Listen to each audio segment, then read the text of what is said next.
Shema, happy 4th of July. So today is also my teacher Sharon Gannon's birthday.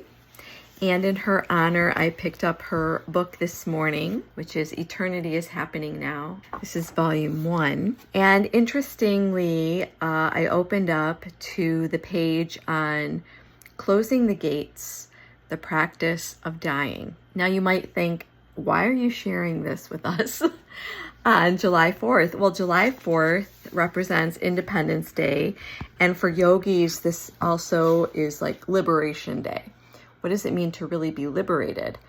And for a yogi, we want to live consciously, but we also want to die consciously so that when the soul leaves the body, you have the best opportunity for a rebirth that's favorable for the next stage of enlightenment if we didn't reach it this time around. So I wanted to share with you just a short reading from her book. And this is on page 1. Starts on 111, but I'm going to jump ahead to 112. So she says, for many, dying is a time of great fear and resistance. For others, a peaceful surrender. For a rare few, a mindful, intentional act. In all cases, the separating process of the soul from the physical body occurs in a similar organized manner. The material of the physical body is composed of the elements of earth, water, fire, air, and ether. The 5 senses of smell, taste, sight, touch, and hearing are related to the elements and are integrated with the chakras. The chakras correspond to doorways or levels of perception. Somehow their mysterious relationship is wrapped up in the very fabric of how we are put together as entities.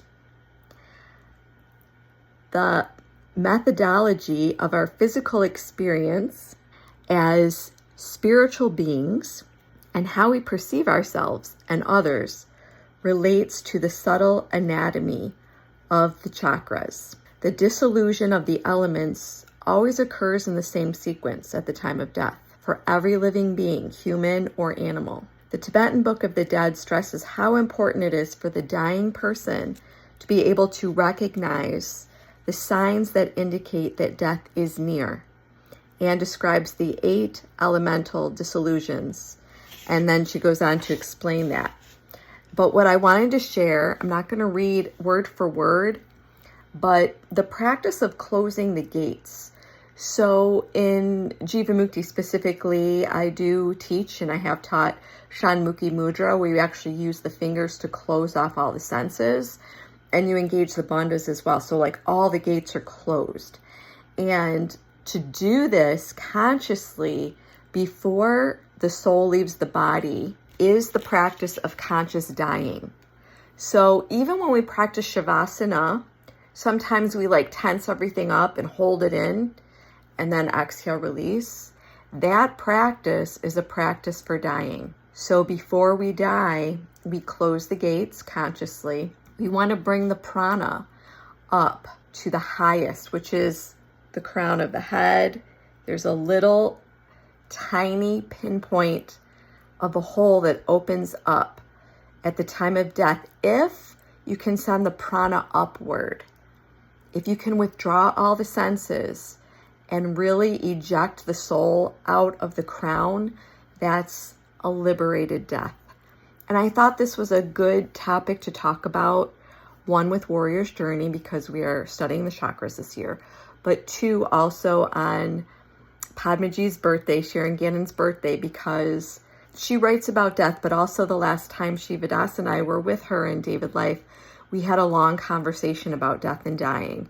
And to just be reminded that as yogis, we're doing the work here so that we can progress in this lifetime and the next.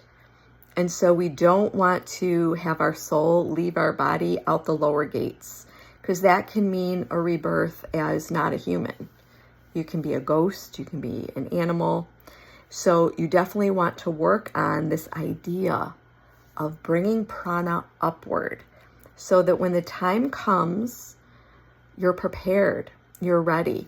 And if you want more information, I do recommend buying Sharon's book. There's other books I can recommend too, but this one, Eternity is Happening Now. There's like little short stories and essays, and she's such a brilliant writer. So really, she does the research like impeccably.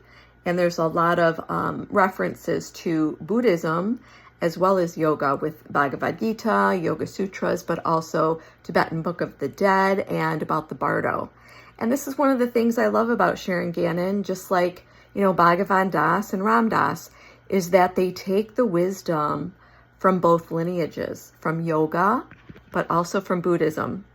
And many of you know that is also where I am, that I have the dual lineage, and there is wisdom in both, and both can be practiced. You don't have to pick just one. They can be practiced together. So I hope you found this helpful.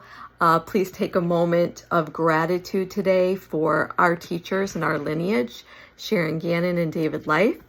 Also, our other teachers and lineage as well, Mark Whitwell, Bhagavan Das, Ram Dass, all the way up to Neem Karoli Baba, who is our guru, who is in our hearts, who is the spark in a lot of our teachers, this love and devotion. Have a beautiful 4th of July. Be truly happy, but also be truly free. Jai Ma.